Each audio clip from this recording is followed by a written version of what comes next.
I can't believe I'm even writing this, but I don't know what else to do. My name's Jason, I'm 38, and I've been married to Melissa, 35, for 12 years. We've got 2 kids, Lila, who's 9, and Jacob, who just turned 5. For years, I thought we had a rock-solid marriage. Melissa and I had built this life together, family trips to Disney, Sunday dinners with her parents, laughing over wine and movies after the kids went to bed. It wasn't perfect, but it was ours. But lately, something's been gnawing at me, like a shadow creeping into a room where everything used to feel bright. Melissa's been distant. Not just distracted or tired, but different. She used to light up when I walked through the door after work, throwing her arms around me like I'd been gone for years instead of hours. Now, she barely looks up from her phone.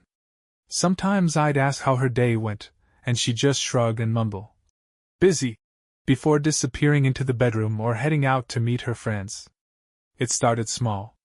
A late night here, a last-minute girls' night there. At first, I chalked it up to her needing a break. Parenting is exhausting, and God knows we've both been burnt out. But then the excuses started feeling flimsy. There were too many girls' nights where she'd come home hours later than expected, smelling like some perfume I didn't recognize. Too many weekends where she'd suddenly need to run errands that somehow took half the day. Last Thursday, for example, she came back from one of her errands, with her hair freshly washed and her makeup redone. When I asked where she'd gone, she snapped, "The mall, Jason. Why are you always on my case?" The mall? Since when does Melissa even like shopping? She's always made fun of me for being the one who spends more time in stores. I tried brushing it off. Told myself I was overthinking things, being insecure. But then came Friday night. That's when the unease turned into outright suspicion. She'd said she was going to meet her friend Claire for drinks at a trendy bar downtown. Fine, no big deal. But around 10 p.m., I got a call from Claire's husband, Alex. "Hey man, quick question," Alex said. "Is Melissa with Claire tonight? Claire said they were meeting up, but she's not answering her phone, and I know they like to Uber together." I froze. My stomach dropped like I'd missed a step on the stairs. Yeah?" I stammered. "That's what Melissa told me, too." "Oh.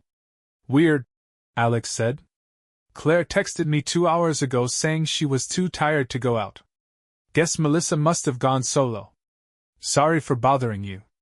We hung up, but I couldn't shake the knot in my chest.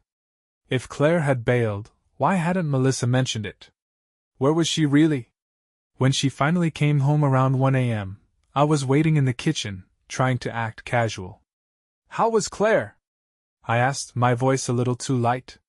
She hesitated, just for a second, before grinning and saying, "Oh, you know, same old Claire. Gossip and cocktails." She kissed me on the cheek and breezed past me toward the stairs. My heart was racing. I wanted to ask her outright, but something held me back, fear, maybe, or denial.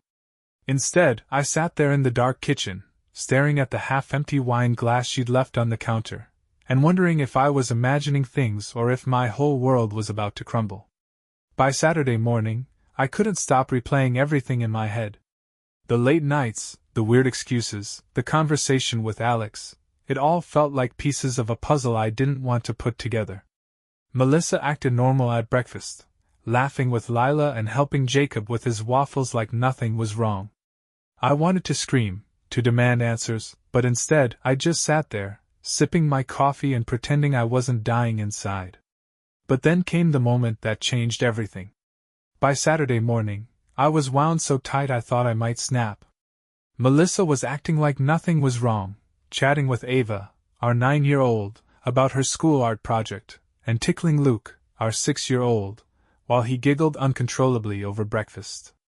I wanted to scream at her, to wipe that smile off her face and demand to know what was really going on. But I didn't.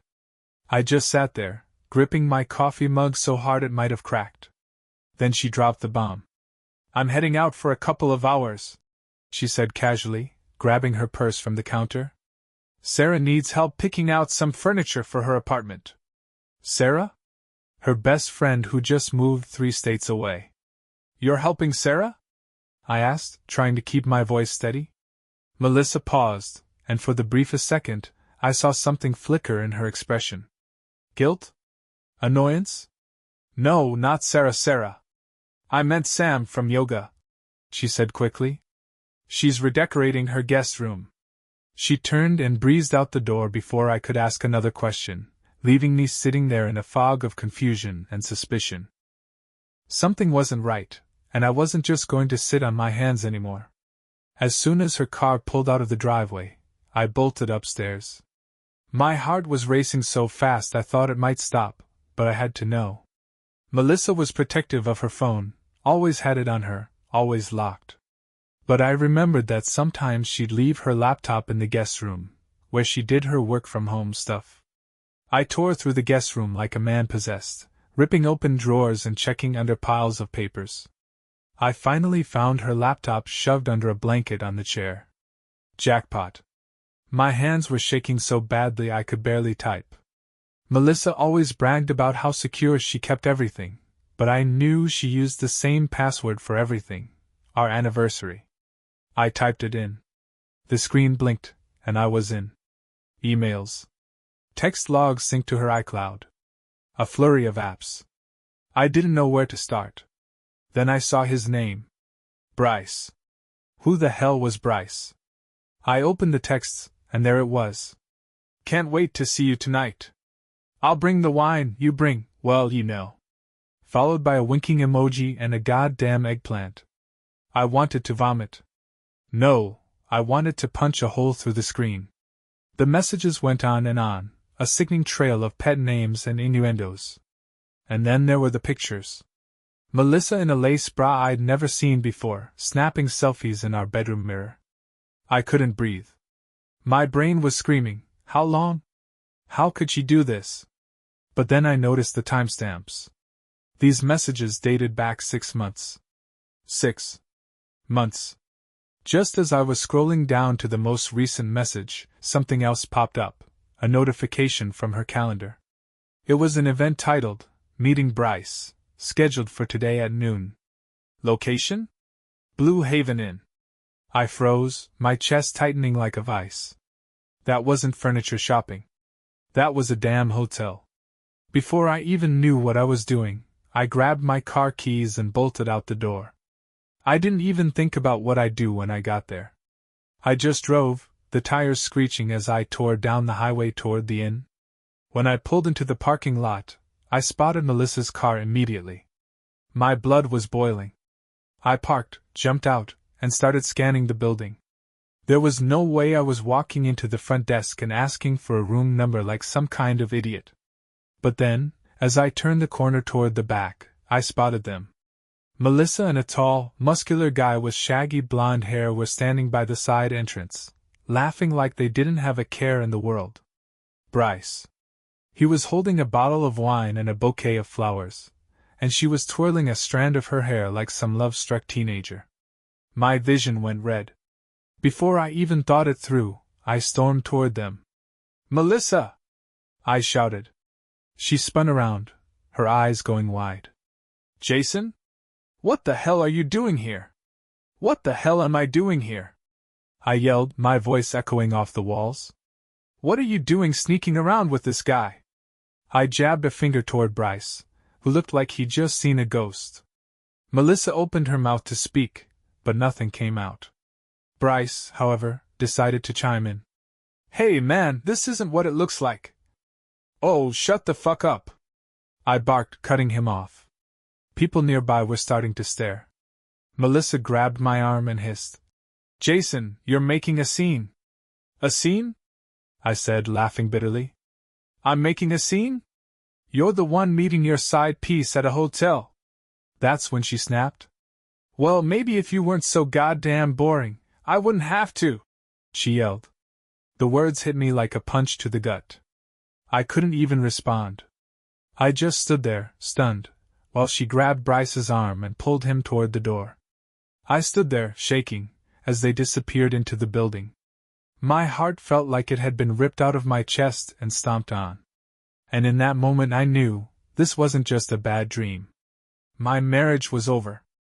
I drove home in a daze, gripping the steering wheel so hard my knuckles turned white.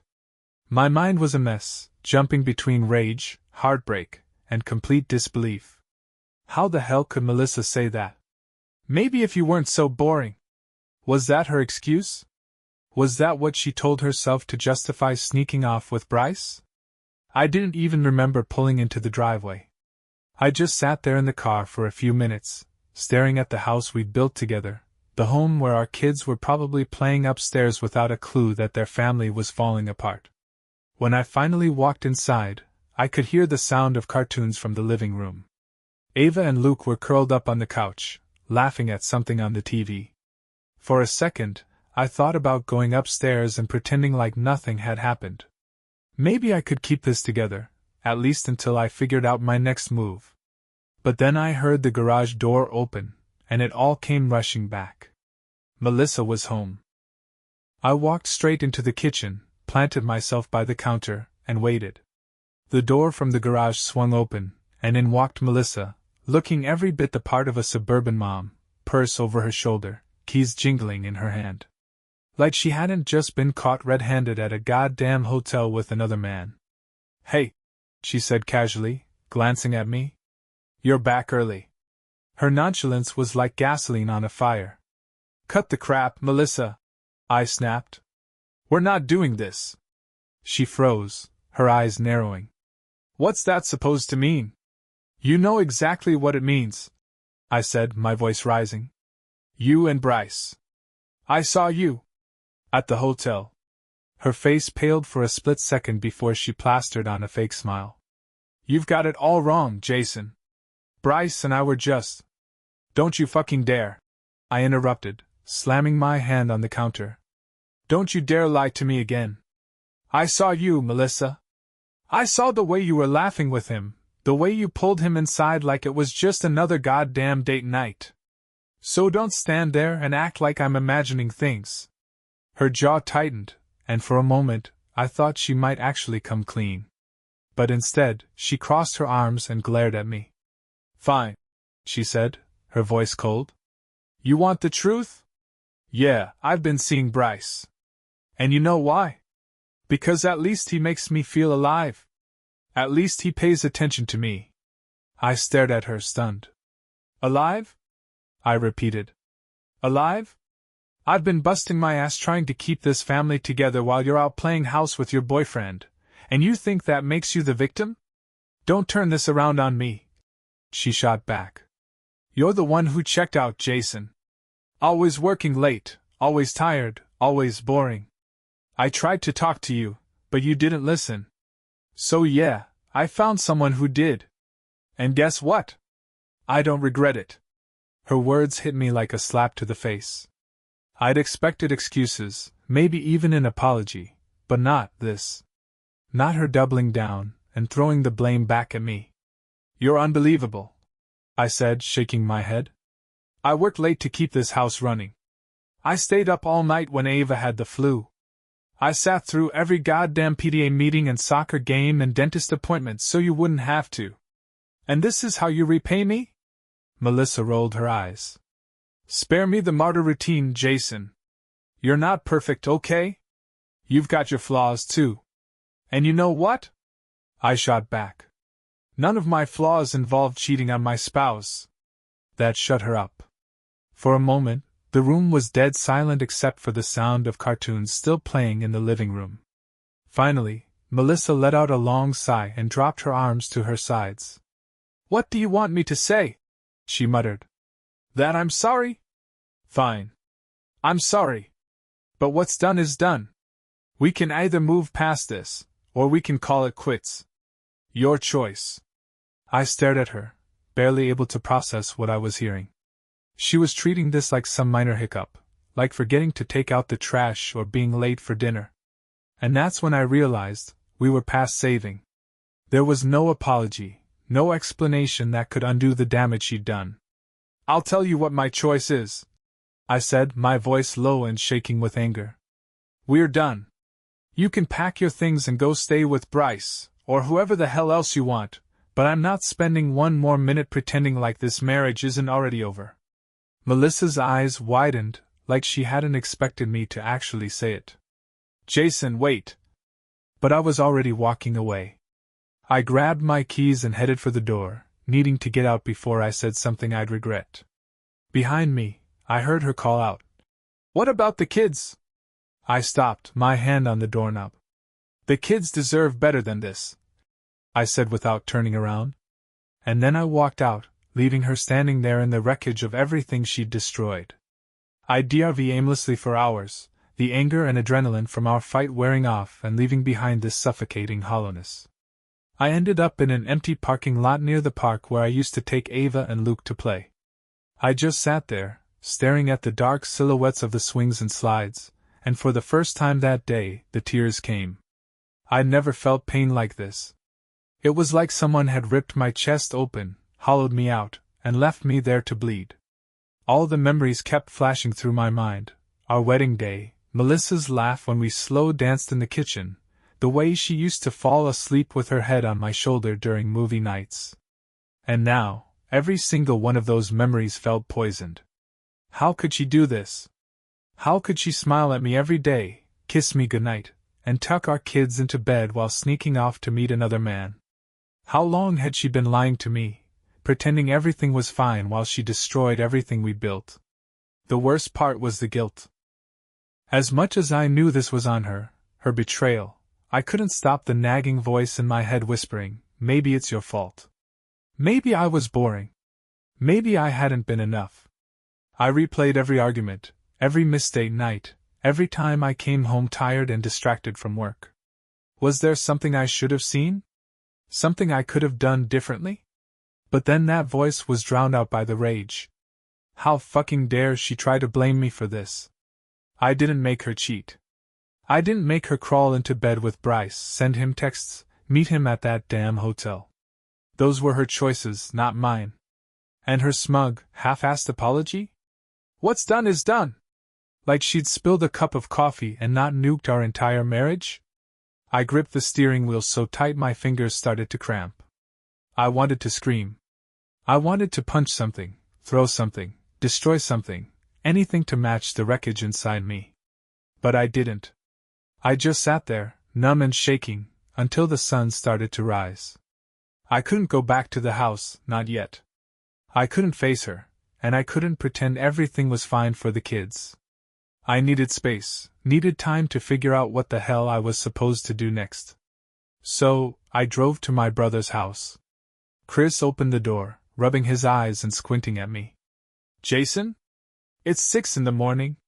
What's going on?" I stood there on his porch, looking like a wreck, I'm sure. My clothes were wrinkled, my eyes bloodshot, my face streaked with dried tears. For a second, I couldn't even speak. "Melissa's been cheating on me," I finally choked out, my voice breaking. Chris didn't say a word. He just stepped aside, pulled me inside, and shut the door behind me. I spent the rest of the day on his couch, spilling everything while he listened. Chris wasn't the type to sugarcoat things, but he also didn't try to rush me into decisions. "Look," he said eventually, handing me a beer. "You don't have to figure it all out right now. Just take it one step at a time." One step at a time. That's all I could do. Because the truth was, I didn't know if I could ever forgive Melissa. I didn't know if I could even look at her without seeing Bryce's face, without hearing her dismissive, cutting words echoing in my head. But the kids. God, the kids. Ava and Luke didn't deserve this. They didn't deserve to lose their family because their mother couldn't keep her promises. And that's when it hit me, no matter what, I had to put them first. Even if it meant staying in the same house as Melissa for a little while. Even if it meant choking down my anger and heartbreak to shield them from the worst of this mess. For them, I'd do it. Because they were the only good thing left in the rubble of my marriage. I stayed at Chris's house for 2 days, just trying to pull myself together. He didn't push me to talk after that first night, which I was grateful for. I spent most of my time staring blankly at the wall or scrolling through my phone, trying to ignore the dozens of missed calls and texts from Melissa. She didn't even have the decency to give me space. One of the voicemails was her crying, begging me to come home so we could talk about this like adults. Another was pure rage, accusing me of abandoning her and the kids. It was like she was cycling between guilt and anger, throwing whatever she thought might pull me back under her control. I wanted to block her. God, I wanted to. But I couldn't, not yet. Not until I'd figured out how to deal with the kids. So, I just let the messages pile up, every one of them like a fresh wound. By Monday morning, I knew I couldn't avoid her forever. Chris had offered to let me stay longer, but I couldn't do that to him or his wife. And besides, Ava and Luke didn't deserve to think I'd disappeared. When I pulled into the driveway, Melissa's car was parked in its usual spot, like nothing had happened. I took a deep breath, gripping the steering wheel so hard my knuckles turned white. You're doing this for the kids, I told myself. Just get through it. As soon as I walked in, Melissa was there, standing in the living room like she'd been waiting for me. Her eyes were red and puffy, her face pale. Jason, she said softly, stepping toward me. Don't. I cut her off, my voice cold. Don't even try to apologize. Her expression crumpled, but I didn't care. I couldn't afford to care, not after everything she'd done. Where are the kids? I asked, brushing past her into the house. They're upstairs, she said quietly. I told them you'd be home today. I nodded, heading straight for the stairs. I wasn't ready to deal with her yet. I just needed to see Ava and Luke, to remind myself why I was still here. When I walked into their room, Ava was sitting at her desk, coloring a picture, and Luke was playing with his action figures on the floor. They both looked up when they saw me, their faces lighting up like Christmas morning. Daddy! Luke yelled, running over to hug me. Hey, buddy! I said, scooping him up and holding him tight. Ava came over too, wrapping her arms around my waist. For a moment, the pain and anger melted away, replaced by the overwhelming love I felt for these two little humans. I miss you guys, I said, my voice cracking. We miss you too, Ava said, looking up at me with those big, innocent eyes. Are you gonna stay home now? My throat tightened. Yeah, sweetheart. I'm staying. I spent the rest of the afternoon with them, playing games, helping Ava with her homework, and pretending everything was fine. But every time I caught Melissa's shadow passing by the door, my stomach twisted. That night, after I put the kids to bed, she cornered me in the kitchen. We need to talk, she said, her voice firm. I leaned against the counter, crossing my arms. Go ahead, I said flatly. She hesitated, wringing her hands. Jason, I know I hurt you. I know I screwed up. But I don't want to lose you. I don't want to lose our family. I let out a bitter laugh. You should have thought of that before you started screwing Bryce. Her face crumpled again, but this time, I didn't feel a shred of sympathy. It wasn't like that, she said quickly. It wasn't just about that. I was lonely. I felt like you didn't care about me anymore. Bryce, he was just there. Stop, I said sharply, holding up a hand. Just stop. I don't want your excuses. You made your choice, Melissa. Now you have to live with it. She stepped closer, her voice trembling. Please, Jason. I'll do whatever it takes. Therapy, counseling, anything. Just give me another chance. For a moment I just stared at her, my mind racing. Could I even consider forgiving her? Could I live with knowing what she'd done? Or was this just the first step toward ripping off the Band-Aid completely? Anything? I asked finally, my voice icy. She nodded desperately. Anything. I took a deep breath, the anger bubbling up again. Then start by telling me the whole truth, I said. Every single detail. How long it's been going on, how often, everything. No more lies, Melissa. If you leave anything out, we're done. Her face turned pale, and for the first time, I saw real fear in her eyes. Okay, she whispered. But you're not going to like it. I clenched my fists, bracing myself for what was coming. because I already knew I wasn't going to like it. And yet, some part of me needed to hear it anyway. Melissa hesitated, chewing on her lip like a child caught stealing. I could see her mind racing, weighing whether to downplay the truth or spill it all. I crossed my arms, leaning back against the counter. "Well?" I said, my voice razor-sharp. She looked at the floor, avoiding my gaze. "It started about 8 months ago," she said quietly. 8 months? I repeated, the words slicing through me. "You've been lying to me for 8 fucking months?" Her head snapped up, tears already pooling in her eyes. "I didn't plan for it to happen, Jason," she cried. "I swear, I didn't mean for it to go this far." "Didn't mean for it to go this far?" I said, laughing bitterly. "You mean, what, kissing him was fine? Sneaking around was fine? But what, the sex just happened?" She flinched like I'd slapped her. "It wasn't just sex," she said, her voice trembling. "Oh, fantastic," I snapped. "So it was emotional, too. That makes it so much better, Melissa. Thanks for clearing that up. Please, just let me explain," she pleaded. I motioned for her to continue, though I wasn't sure I could stomach hearing it. She took a deep breath, still avoiding my eyes. "It started with the texts," she admitted. "At first, it was harmless, work stuff, jokes. I didn't think anything of it. But then he started flirting and… I don't know. I was flattered. You hadn't paid attention to me in months, Jason. And he made me feel…" "Spare me the details about how he made you feel, Melissa," I interrupted, my voice cold. "What happened next?"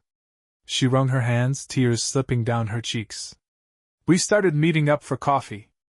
Then drinks after work. And then, one night, it just happened." I clenched my jaw so tightly I thought my teeth might crack. "Define it," I said. "I want to hear you say it, Melissa. What exactly happened?" Her face crumpled, and she whispered, "We slept together." I sucked in a breath, my stomach twisting into knots. "How many times?" She hesitated, and I could see the calculations in her eyes. "I don't know," she said finally. "Don't bullshit me," I snapped, slamming my hand on the counter. "How many times?" "6, she blurted out, her voice breaking. 6 times. I couldn't breathe. It felt like all the air had been sucked out of the room. 6 times, I repeated, shaking my head. In 8 months. And what about the hotel? That wasn't the first time either, was it? She shook her head miserably. My hands balled into fists at my sides. So while I was here, taking care of our kids, keeping this house together, you were out fucking some guy in cheap motels? Jason, please, she begged, reaching for me. I stepped back, out of her reach. Don't touch me, I said, my voice low and venomous. You've already done enough. She broke down then, sobbing into her hands. I didn't want to hurt you, she cried. I love you, Jason. I do. I felt so alone. And I didn't know how to fix things with us. I laughed bitterly, a sound that didn't feel like it belonged to me. You felt alone? I said. So your solution was to crawl into someone else's bed instead of talking to me? That's rich, Melissa. Real fucking rich. She collapsed onto a chair, burying her face in her hands. I'm sorry, she choked out. I'm so sorry. I stared at her, a storm of emotions raging inside me. Anger, betrayal, heartbreak, and, God help me, a small, stupid sliver of pity. She looked so broken, so desperate. But then I reminded myself that this was her mess. She made the choices that got us here. You know what the worst part is? I said finally. I would have done anything to fix this. I would have gone to counseling, worked less, spent more time with you. But you didn't give me that chance. You decided for both of us when you let him into our lives. Her sobs grew louder, but I couldn't bring myself to comfort her. I was too raw, too furious. I'm staying for the kids, I said coldly. But make no mistake, Melissa, you and I are done. This marriage is over. She looked up at me, her face streaked with tears. "Jason, no," she whispered. "Please don't say that." "I didn't say it," I snapped. "You did, 8 months ago, when you chose him over me." With that, I turned and walked away, leaving her sobbing at the kitchen table. Upstairs, I shut the door to the guest room and leaned against it, my whole body shaking. I didn't know what tomorrow would bring, but I knew one thing for certain: there was no going back. Not from this. The house was quiet the next morning, eerily so. Melissa must have stayed up all night crying, because when I came downstairs, she looked like she'd been hit by a truck. Her face was pale, her eyes swollen, and her hair was a tangled mess. She didn't say a word, just hovered near the coffee machine while I poured a bowl of cereal for Jacob and helped Ava get her shoes on for school. I could feel her eyes on me the whole time, but I refused to meet her gaze. There was nothing left to say, not now, maybe not ever. The kids didn't seem to notice the tension. Ava was chattering on about an art project she'd started in school, and Jacob was giggling as he poured too much milk into his cereal. For their sake, I plastered on a fake smile and nodded along, but inside, I felt like a hollowed-out shell. When it was time to leave, I grabbed my keys and told Melissa, "I'll drop them off." She blinked at me, her voice cracking. "I thought we could go together. You know, like we always do." I turned to her, finally meeting her eyes. "Nothing about this is like it always was, Melissa," I said coldly. "And it never will be again." Her lip trembled, but I didn't give her a chance to respond. I ushered the kids out the door, desperate for some air. The drive to school was mercifully short. Ava and Jacob waved goodbye as they ran toward the building, their backpacks bouncing behind them. I sat in the car for a moment, watching them disappear through the doors, and felt a fresh wave of grief crash over me. This was what I had to protect: their innocence, their happiness, their belief that the world was safe and kind. When I got home, Melissa was sitting at the kitchen table, her hands wrapped around a mug of coffee she hadn't touched. "We need to talk," she said quietly. I sighed, setting my keys on the counter. "About what, Melissa? What's left to say?" She swallowed hard. "About how we move forward. About the kids. About us." "There is no us," I said sharply. "You destroyed that." She flinched, but to her credit, she didn't argue. Instead, she nodded and took a shaky breath. "Okay," she said. "Then let's talk about the kids. They need us both, Jason. They need stability." "They'll have stability," I said. "I'm staying in the house for now, but only for them. This isn't about saving our marriage. It's about making sure they don't suffer because of your choices." Her eyes filled with tears again, but I kept going. "We'll keep things civil in front of them, but that's it. No more pretending, no more lies. You've already done enough damage." "Jason, please," she whispered, her voice cracking. "I know I've hurt you, but I can't do this alone. I need you. You needed me 8 months ago," I shot back. "Now you need to figure out how to live with the mess you've made." I grabbed my coffee and headed upstairs, leaving her to sit in her self-made misery. The rest of the day passed in a blur. I threw myself into work, answering emails and sitting through meetings like a robot. Anything to avoid thinking about the disaster waiting for me at home. When the kids got home, Melissa and I did our best to keep up appearances. We cooked dinner together, helped with homework, and even sat through an episode of some kids' show that had Jacob in stitches. But as soon as the kids were in bed, the facade crumbled. Melissa retreated to the bedroom, and I stayed downstairs, staring at the flickering TV without really watching it. That night, as I lay on the couch in the guest room, I realized something. I didn't feel anger anymore. Not the white-hot rage that had consumed me when I first found out.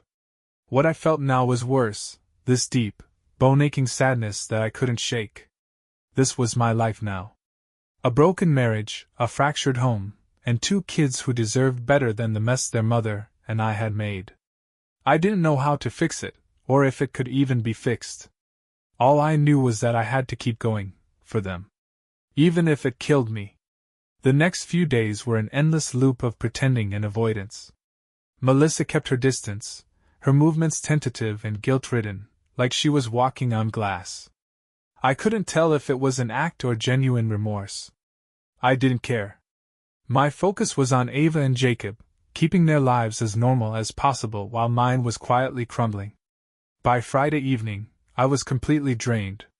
The kids were asleep, and I was sprawled out on the couch, nursing a beer and trying to ignore the sound of Melissa moving around upstairs. That's when my phone buzzed. It was a text from an unknown number. Unknown. Hey. You don't know me, but you need to hear this. It's about Melissa. My heart skipped a beat, my pulse pounding in my ears. For a second, I thought it might be Bryce, the audacity of that bastard reaching out to me.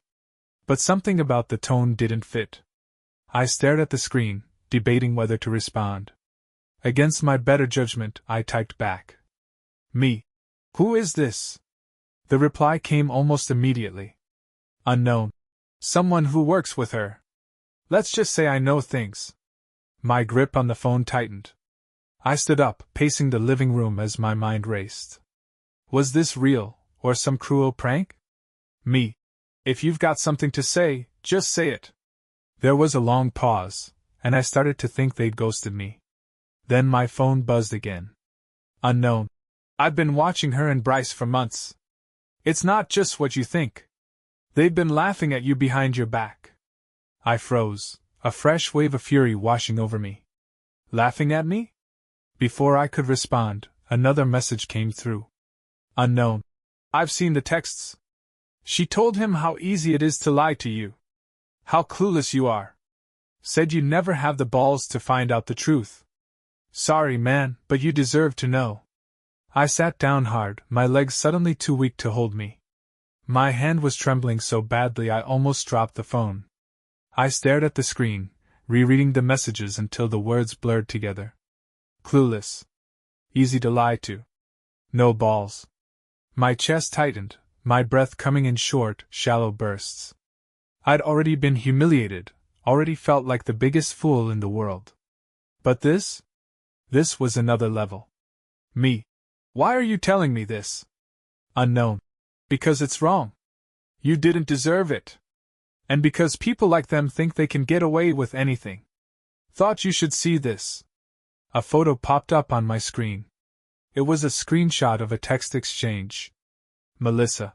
Jason's such a joke. He actually believed me when I said I was helping Sam with furniture. Bryce. LOL. He probably thinks you're at book club right now. Melissa. He'd never believe the truth even if it slapped him in the face. Men like him never do. I felt like I'd been punched in the gut. My own wife, mocking me to her lover like I was some kind of idiot. The rage that had been simmering all week erupted like a volcano. I didn't even realize I'd started typing until I hit send. Me. Who the hell are you? The reply was brief.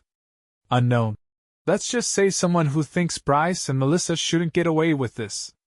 Good luck, man. And just like that, they were gone. The number stopped responding, and my attempts to call went straight to voicemail. I sat there, shaking, the phone clutched in my hand. This wasn't just about infidelity anymore. It was about disrespect, cruelty, and the way they'd made a mockery of me and everything I thought I'd built with Melissa. The anger boiled over, and before I knew it, I was stomping upstairs, throwing the bedroom door open.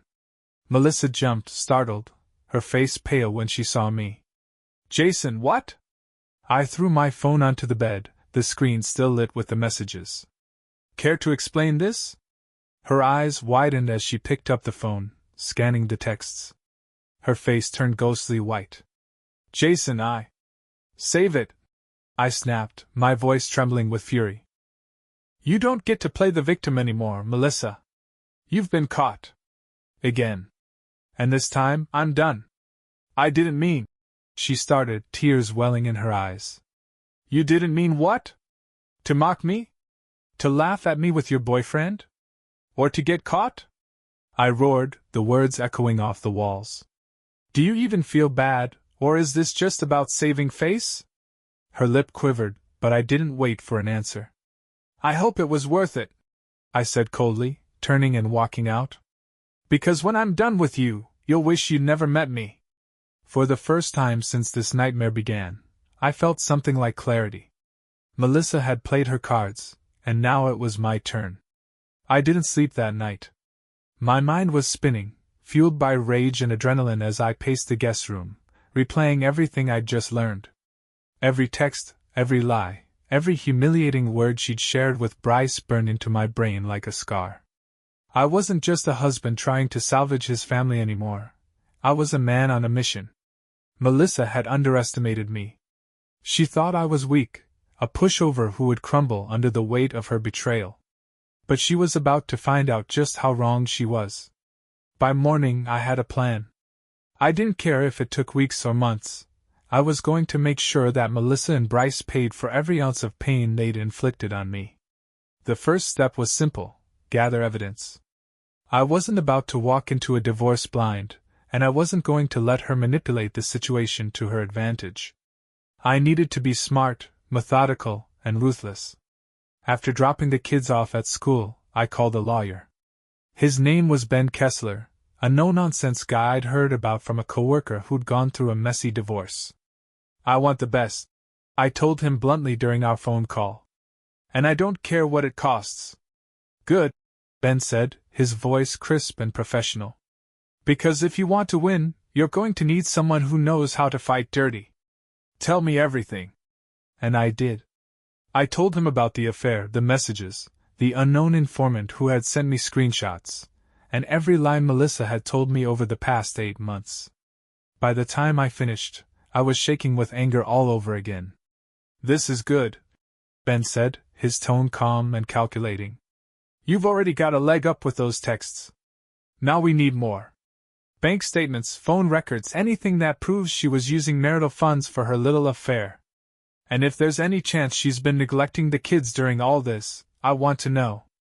She hasn't, I admitted reluctantly. She's a shitty wife, but she's been a decent mom, so far. Noted, Ben said. But people like her tend to spiral once their secrets come out. Keep an eye on her, and let me know if anything changes. In the meantime, I'll file for divorce and make sure you get first priority for custody.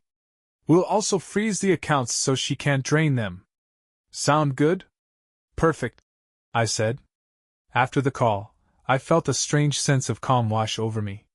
For the first time in weeks, I wasn't drowning in uncertainty. I had a direction, a purpose. The next step was harder, confronting Melissa again. But this time, it wasn't about yelling or venting my anger, it was about setting the stage. When I got home, she was in the kitchen, sitting at the table with her laptop open. She looked up when I walked in, her eyes still red and puffy from crying. Jason, she said softly. We need to talk. Yeah, we do, I said, keeping my tone even. She blinked, surprised by my calmness. I know you're angry, she began. And you have every right to be. But I held up a hand, cutting her off. Stop. I'm done hearing your excuses, Melissa. I'm here to talk about practicalities, nothing else. Practicalities? She echoed, frowning. Yes, I said, sitting down across from her. We're getting divorced. I've already contacted a lawyer, and I suggest you do the same. This is happening whether you like it or not, so the sooner we figure out how to handle it, the better. Her face crumpled, and for a moment, I thought she might argue. But then she nodded, her shoulders slumping. Okay, she whispered. If that's what you want. It's not what I want, I said sharply. It's what you forced me to do. She flinched but didn't respond. I'll be staying in the house for now, for the kids' sake, I continued. But we're done pretending. I'll sleep in the guest room, and we'll keep things civil around Ava and Jacob. Understood? She nodded again, her hands trembling. Understood. Good, I said, standing up. And one more thing. If Bryce so much as sets foot near this house, I'll make sure everyone in this town knows exactly what kind of person you are. Her eyes widened, and she looked away, shame etched across her face. As I walked upstairs to the guest room, I felt a grim satisfaction settle in my chest. This wasn't over, not by a long shot. But for the first time, I felt like I was in control. Melissa thought she'd shattered me. But she didn't realize that when you break a man down to nothing, you leave him with nothing to lose. And that's when he's at his most dangerous. The days after our agreement were a tense balancing act. Melissa tried to stay out of my way, retreating to the bedroom or slipping into the backyard with her phone when I was around. I wasn't stupid. I knew she was probably texting Bryce, but I didn't care. Let her dig her own grave. Meanwhile, I kept digging into her life. I needed to know how deep her lies went, how much of our marriage had been a sham. With Ben's advice in the back of my mind, I started checking everything: bank statements, credit card charges, even her browsing history. What I found made my stomach churn. There were charges to hotel rooms I'd never known about, dinners at upscale restaurants she hadn't mentioned, and an Amazon order for lingerie I'd never seen. All in the past 8 months. I screenshot every transaction and sent them straight to Ben. One evening, while Melissa was upstairs, putting the kids to bed, I took her laptop and went through her emails. It felt invasive, but she'd forfeited her right to privacy the moment she started sneaking around with Bryce. Most of the emails were mundane: work updates, PDA notices, subscription renewals. But buried in the drafts folder, I found something that stopped me cold. It was an unsent email to Bryce, dated a few weeks ago. Bryce, I don't know how much longer I can keep this up. Jason's starting to get suspicious, and the stress is killing me. I need more time to figure things out, but I promise I'll find a way for us to be together. Just don't give up on me. I clenched my fists, the words blurring as my vision swam with fury. She'd been planning this. She hadn't just betrayed me, she was planning to leave me for him, to tear apart our family and blow up the life we built. But what hit me the hardest was the realization that she hadn't pulled the trigger yet.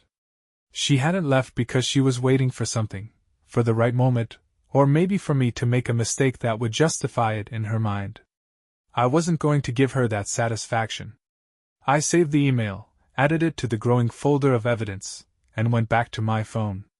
If Melissa thought she could keep Bryce in the shadows, she had another thing coming. Me to Ben. Can we get access to her phone records? I need proof of how often she's been in contact with him. Ben. Already working on it. You might also want to hire a private investigator to follow her. If she's meeting with him, we'll want photographic evidence. The thought of hiring someone to tail my wife made me feel like I'd crossed some line, but I pushed the guilt aside. This wasn't about being petty. It was about protecting myself and my kids. I called the investigator Ben recommended, a woman named Claire who didn't waste time with small talk. I'll need her schedule, usual haunts, and a recent photo, she said briskly. The more predictable her routine, the quicker I can get results. By the next morning, Claire was on the case. Melissa didn't suspect a thing. She went about her days with that same tense, guilt-ridden air, occasionally making awkward attempts at conversation. I kept things polite but distant, refusing to give her an inch. Then, 3 days later, Claire called me. You're going to want to see this, she said. My stomach twisted. What is it? I followed her yesterday evening. She went to a coffee shop on Main Street, met with Bryce, and let's just say they weren't catching up on work. What do you mean? I asked, my voice tight. They were all over each other, Claire said bluntly. Holding hands, kissing, laughing. She didn't seem the least bit concerned about being seen.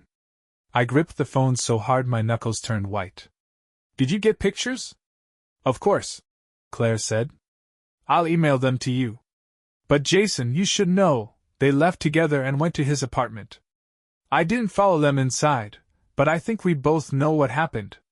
I closed my eyes, the fury rising again. This wasn't just a betrayal, it was a slap in the face. Melissa had promised to end things with Bryce, to focus on our family. And yet, here she was, flaunting her affair like it was some great love story. Thanks, Claire, I said tightly. Keep following her. I want to know everything. When the pictures came through an hour later, I stared at them for what felt like an eternity.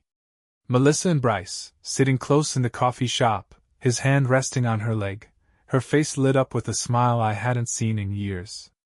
They looked happy. Carefree. Like they didn't have a single worry in the world. I forwarded the photos to Ben, my hands shaking. Me to Ben. Let's use this. All of it. I don't care what it takes, I'm done playing nice. Ben's response was immediate. Ben. Understood. Let's get to work. For the first time since this nightmare began, I felt like I had the upper hand. Melissa and Bryce had underestimated me, thinking I'd roll over and let them win. But they were about to learn just how wrong they were. By the weekend, I was running on pure adrenaline. I had the evidence I needed, the legal wheels were in motion, and I was determined to make Melissa feel every ounce of pain she'd inflicted on me. But with every step I took to dismantle the life she tried to build with Bryce, I felt the weight of what was coming. The kids were my biggest concern. Ava and Jacob were blissfully unaware of the chaos brewing beneath the surface. Every time they laughed or asked me to play with them, it hit me like a punch to the gut. I had to protect them from this storm, no matter how ugly it got. By Sunday, I couldn't stomach being in the same house as Melissa. I could feel her watching me, hovering like a ghost, waiting for the right moment to corner me. But I didn't want to talk to her. Not yet. I needed one more move before I confronted her again. I called Claire. Can you dig into Bryce? I asked. There was a pause. Depends on what you're looking for, she said. Everything, I said coldly. I want to know who this guy really is. Where he's from, what he does, if he's got skeletons in his closet. I want something I can use. Claire agreed, and by Monday afternoon, she had results. You're not going to like this, she said when she called. What now? I asked, my stomach tightening. Bryce has a history, she said.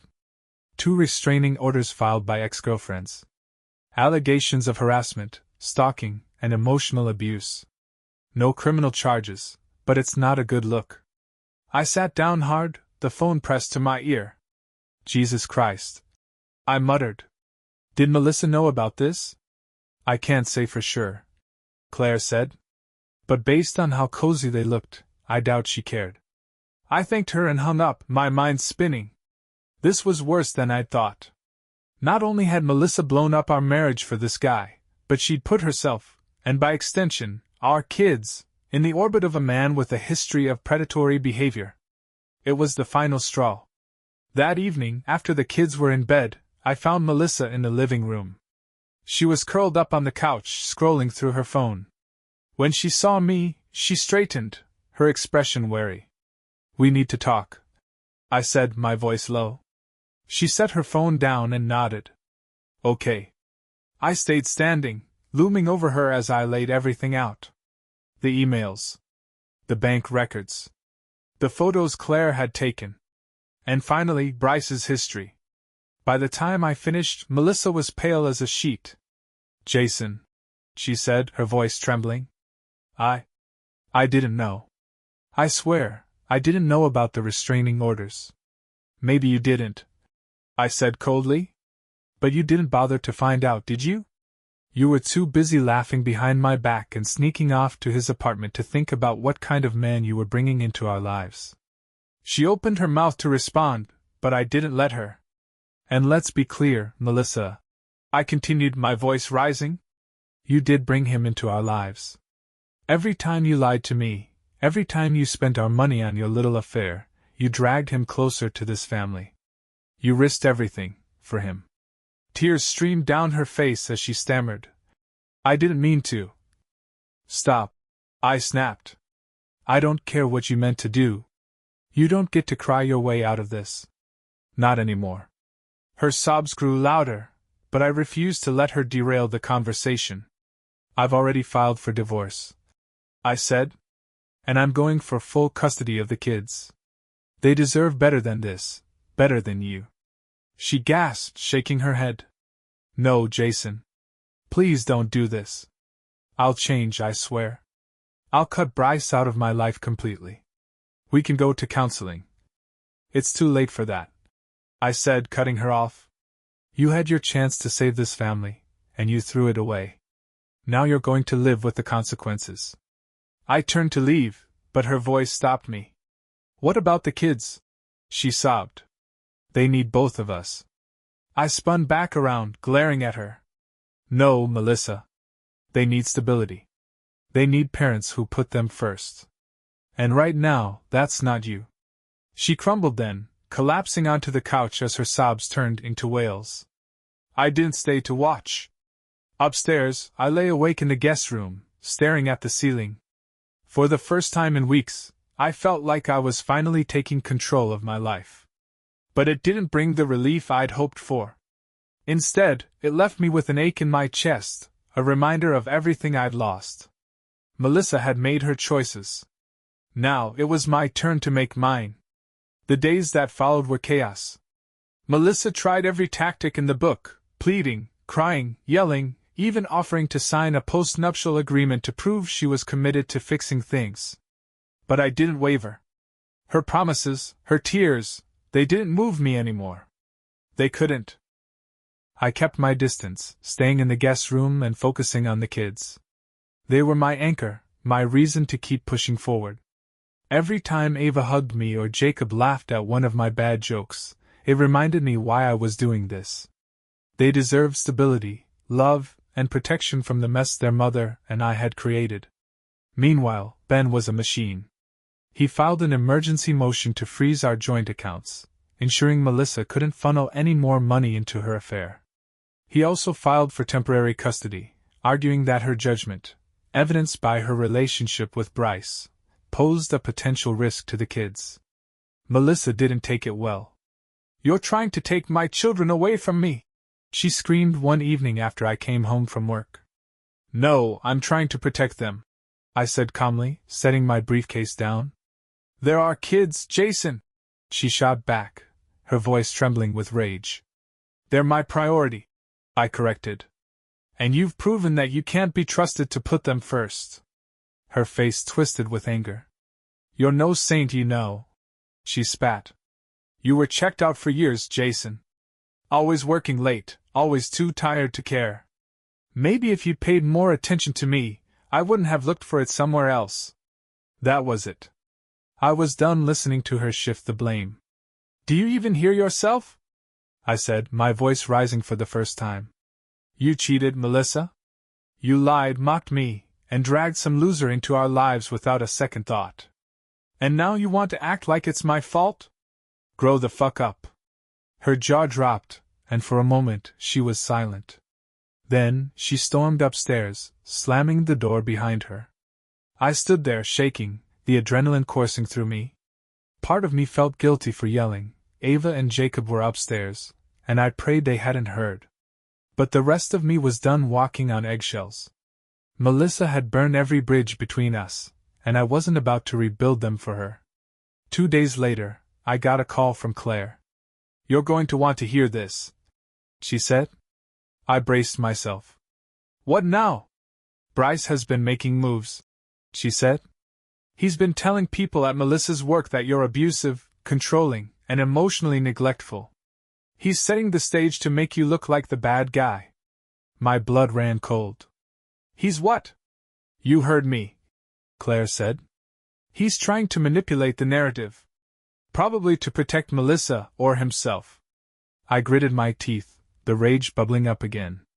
This bastard wasn't just content to wreck my marriage. Now he was trying to poison my reputation? "Keep an eye on him," I said.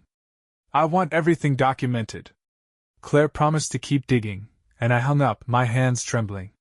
Bryce's interference changed everything. This wasn't just about Melissa anymore. It was about protecting my name, my kids, and everything I'd worked so hard to build. That night, after the kids were in bed, I confronted Melissa again. "Bryce is spreading lies about me," I said bluntly. Her eyes widened. "What?" "No, he wouldn't." "Don't," I said sharply, cutting her off. "Don't defend him. Don't pretend you don't know what he's capable of. You brought this on us, Melissa. You." She looked stricken, her hands trembling. "I didn't ask him to do that," she whispered. "But you invited him into our lives." I said coldly. And now you're going to fix it. How? She asked, her voice small. End it, I said, my voice firm. Completely. Cut all ties with him, tell him to stay the hell away from our family, and make it clear that you're done. If you don't, I'll make sure the court sees him for exactly what he is, a danger to you and the kids. Melissa stared at me, tears filling her eyes. For a moment I thought she might argue. But then she nodded, her shoulders slumping in defeat. Okay, she said. I'll do it. Good, I said. Because if you don't, I will. I turned and walked away, my heart pounding. I didn't trust her, not yet, maybe not ever, but for now, I had the upper hand. And I wasn't about to let it go. The next day, Melissa stayed in the bedroom for most of the morning. I knew what she was doing. Or at least, I hoped she was doing what I demanded, cutting Bryce off. I didn't trust her to handle it the way she should, but I also didn't want to micromanage her every move. This was her mess to clean up, and I was going to make sure it stayed that way. Around noon, I found her in the kitchen, staring blankly at her phone.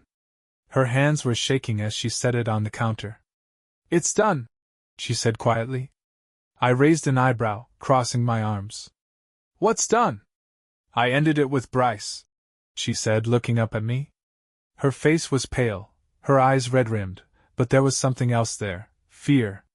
And? I pressed. I told him I couldn't see him anymore, she continued. That I needed to focus on my family and fix the damage I've done. I snorted. Fix the damage? A little late for that, don't you think? Her lip trembled, but she didn't argue. I also told him to stop spreading lies about you, she added. I leaned forward, narrowing my eyes. And what did he say? Melissa hesitated, her hands fidgeting with the edge of the counter. He got angry. Said I was making a mistake, that you didn't deserve another chance. I laughed bitterly, shaking my head. Another chance? That's rich, coming from the guy you've been screwing behind my back. Her face crumpled, and I could see the tears threatening to spill over. But I didn't let her derail the conversation. Did he agree to leave us alone? I asked sharply. She nodded. He said he'd back off. That he didn't want to make things harder for me. I didn't believe it for a second. A guy like Bryce didn't just let go. He wasn't the type to bow out gracefully, not after everything Melissa had told me about his persistence. I hope you're right, I said coldly. Because if he doesn't, I'll make sure he regrets it. Melissa's eyes widened, but I didn't elaborate. I wasn't bluffing, and she knew it. For the rest of the day, I kept a close eye on her, waiting for any sign that she was still in contact with him. I didn't see anything suspicious, but my gut told me this wasn't over. Not yet. That night, after the kids were asleep, I got another call from Claire. You're going to want to hear this, she said. What now? I asked, already bracing myself for bad news. Bryce isn't happy, she said bluntly. He's been telling people that Melissa's under your control, that you're manipulating her into staying with you. He's painting himself as the victim, Jason. I clenched my jaw, the anger bubbling up again. What else? He also said he's not done with her, Claire continued. He told one of his friends that he's going to wait it out and see if she comes back. My grip tightened on the phone. You've got proof of this? Recorded conversations, she said. I'll send you the files. I thanked her and hung up, my mind racing. Bryce was trying to play the long game, to worm his way back into Melissa's life. I couldn't let that happen. Not for her sake, but for the kids. They deserve better than to have this predator lingering in the shadows. The next morning, I sat Melissa down in the living room. She looked wary, like she knew what was coming. We're filing for a restraining order against Bryce, I said without preamble. Her eyes widened. What? Jason, that's not necessary. Yes, it is, I interrupted. He's not letting this go, Melissa.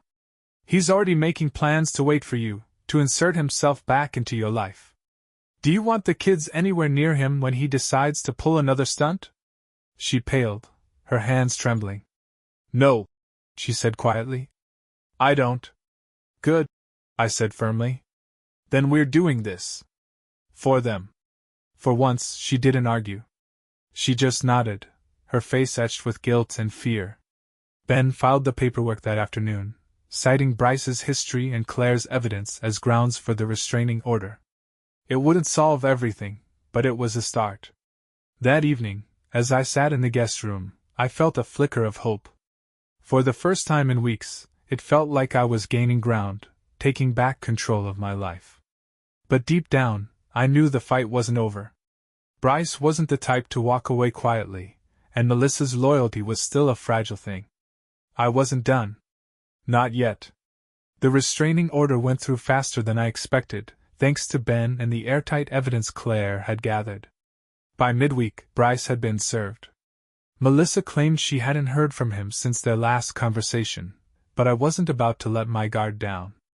And I was right to be cautious. That Friday, as I was wrapping up work for the day, my phone buzzed with a call from Claire. I answered immediately, my stomach nodding. "Jason," she said, her tone clipped. "We've got a problem." "What is it?" I asked, already bracing myself for the worst. "Bryce didn't take the restraining order well," she said. "He's been blowing up Melissa's phone, calls, texts, voicemails. I've got recordings, and he's not stable." My blood ran cold. "Define not stable." "He's threatening to show up at your house," she said bluntly. "He's angry, erratic. I think he's trying to scare her, or you. Either way, it's serious." My hands clenched into fists. "What do I do?" "I've already forwarded everything to Ben," she said. "You need to call the police, let them know about the threats. And keep an eye on Melissa. If he's this unhinged, there's no telling what he might do." I hung up, my heart pounding. This wasn't just about my marriage anymore, this was about protecting my family. When I got home, Melissa was sitting in the living room, staring at her phone with a blank expression. "Melissa," I said sharply. She looked up, startled. "Jason, Why didn't you tell me Bryce has been contacting you?" I demanded, my voice rising. Her face crumpled. "I didn't want to make things worse," she whispered. "Worse?" I snapped. "He's threatening to show up here, Melissa. Do you understand how serious this is?" Tears welled up in her eyes, but I didn't let her derail the conversation. "I'm calling the police," I said firmly. "And you're going to show them every single message he's sent you. No more hiding, no more excuses." She nodded silently, her hands trembling as she handed me her phone. I scrolled through the messages, my stomach churning with every new threat. "Bryce, you think you can just cut me off? After everything we've been through? You're delusional. Bryce, I don't care about your stupid husband. I'll come to your house if I have to.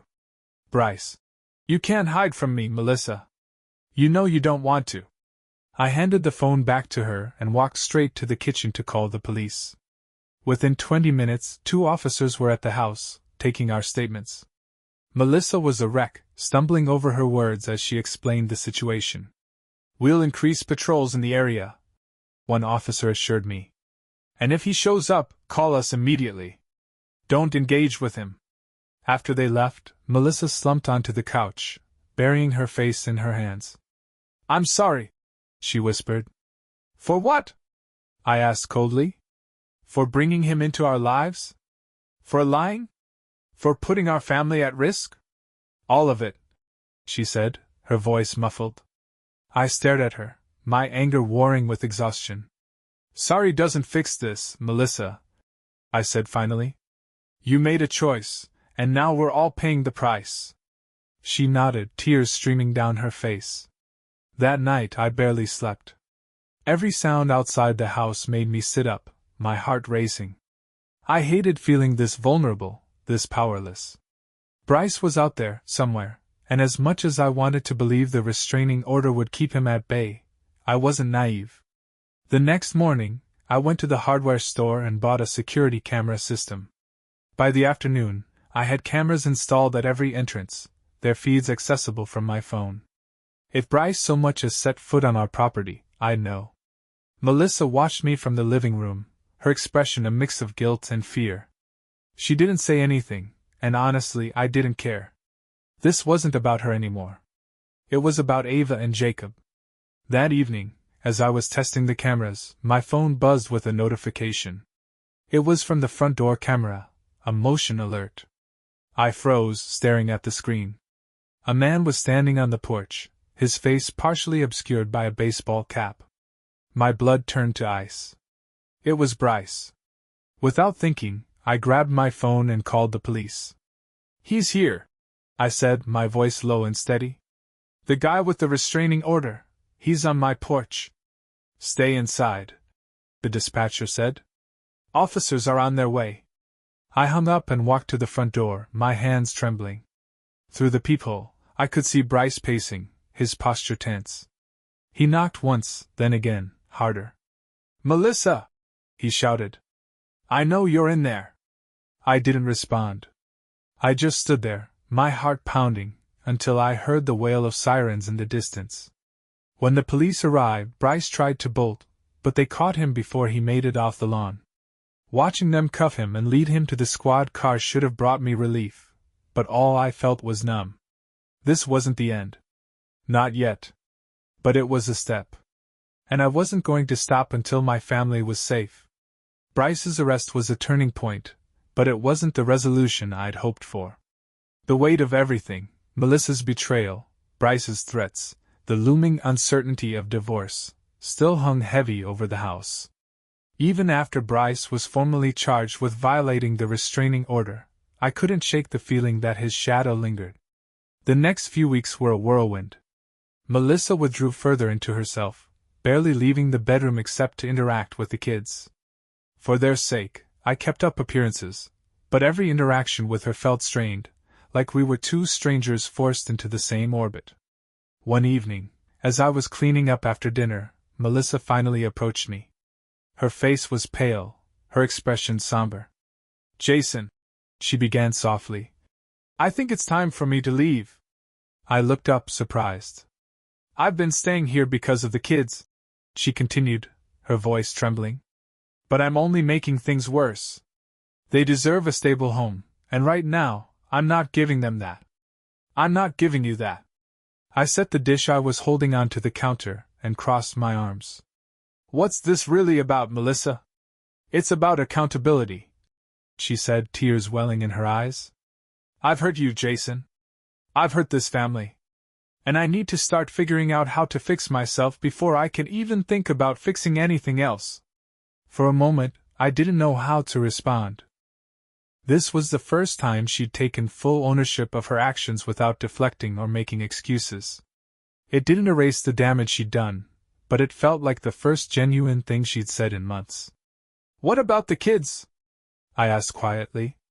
"I'll still see them," she said quickly. "We can work out a schedule. But they need you more right now. You're the rock, Jason, even if I didn't see it before. They need your steadiness." Her words hit me harder than I expected. For so long, I'd felt like I was holding everything together with duct tape and prayer, but hearing her acknowledge it, finally, felt like a small victory.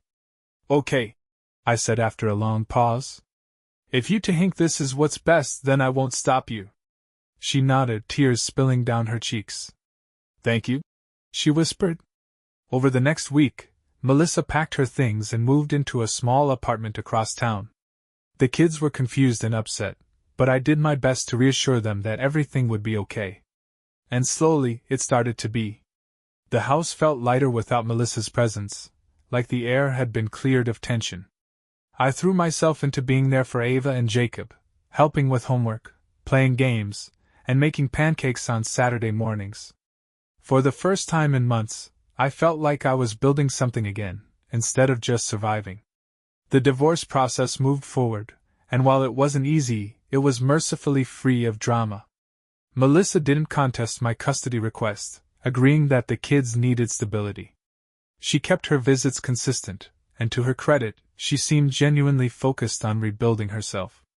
One afternoon, a few months after Melissa moved out, I sat on the porch watching Ava and Jacob play in the yard. The sun was setting, casting a warm, golden light over everything. For the first time in what felt like forever, I felt peace. This wasn't the life I'd planned, but it was a life I could work with. I'd learned a lot through this nightmare, about betrayal, resilience, and the strength it took to rebuild. I'd learned that you can't control other people's choices, but you can control how you respond to them. If there's one piece of advice I'd offer to anyone reading this, it's this: trust your instincts, value your self-worth, and fight for what matters most. For me, that was my kids. And every laugh, every hug, every small moment with them reminded me that no matter how broken things had gotten, there was still a way forward. And that was enough.